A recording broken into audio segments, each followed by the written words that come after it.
উজ্জয়ন দর্শনের শেষ রজনীতে এসে আমরা এখন যে মন্দিরটি দর্শন করব সেটা উজ্জয়নের খুবই একটি জনপ্রিয় মন্দির হরসিদ্ধি মাতা মন্দির। যে হরসিদ্ধি মাতা কিন্তু 51 সতীপীঠের একটি পীঠ। কারণ এখানে কিন্তু সতীর শরীরের একটি অংশ অর্থাৎ হাতের কনুই পড়েছিল।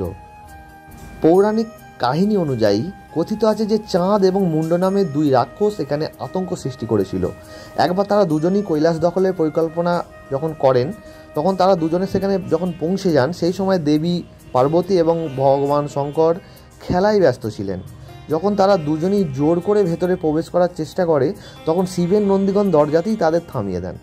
উভয় রাক্ষস তাদের অস্ত্র দিয়ে নন্দীগণকে আহত করে।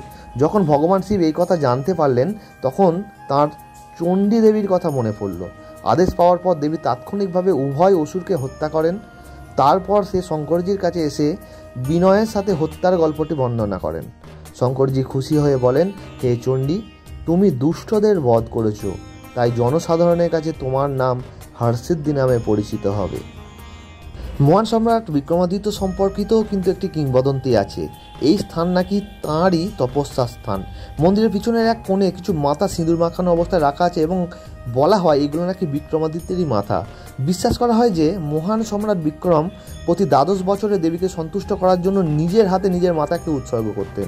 সে 11 বার এটা সম্পন্ন করেন, কিন্তু প্রতিবারই তার মাথা ফিরে আসে। যখন মাথাটি 12 বারের মতো আবির্ভূত হলো না তখন বোঝা গেল যে তার রাজত্ব সম্পূর্ণ হয়েছে, যদিও তিনি 135 বছর রাজত্ব করেছিলেন। আসলে এই দেবী হলেন বৈষ্ণবী এবং এখানে পুজোর সময় কিন্তু কোনো বলি দেওয়া হয় না। মন্দিরের পূর্ব দরজার পাশে সপ্তসাগর বা রুদ্রসাগর নামে একটি হ্রদ আছে এবং ওই যে দূরে ওটাই হচ্ছে মহাকাল লোক। মন্দিরের হরসিদ্ধি মন্দিরের এদিক থেকে ওপারের এটা চিত্র। আর এবার আমরা যাব হচ্ছে হরসিদ্ধি মন্দিরেরই পাশে আরেকটি আছে খুব জনপ্রিয় মন্দির, সেটা হলো চারধাম মন্দির, যেটা আপনারা এখন দর্শন করছেন। উজ্জয়নের পবিত্র নগরীতে অবস্থিত এই চারধাম মন্দির হলো 4টি পবিত্র হিন্দু তীর্থস্থান বদ্রীনাথ, দ্বারকা, পুরী এবং রামেশ্বরমের একটি নির্মল স্থানে একটি আধ্যাত্মিক উপাস্থাপনা।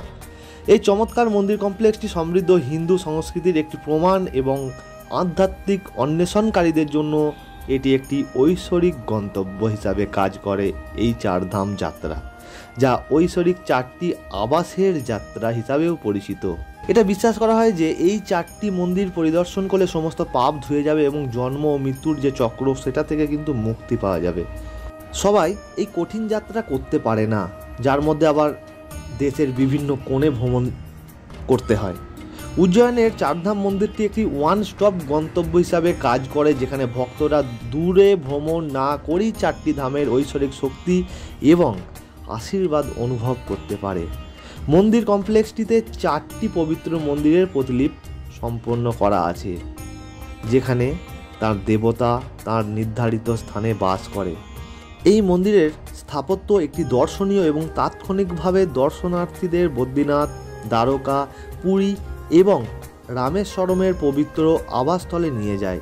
নির্মল পরিবেশ এবং মোহিনী পরিবেশ ভক্তদের তাদের অভ্যন্তরীণ আত্মার সাথে সংযোগ স্থাপন এবং আধ্যাত্মিক জ্ঞানের সন্ধান করার জন্য এটি একটি সুরেলা স্থান তৈরি করে।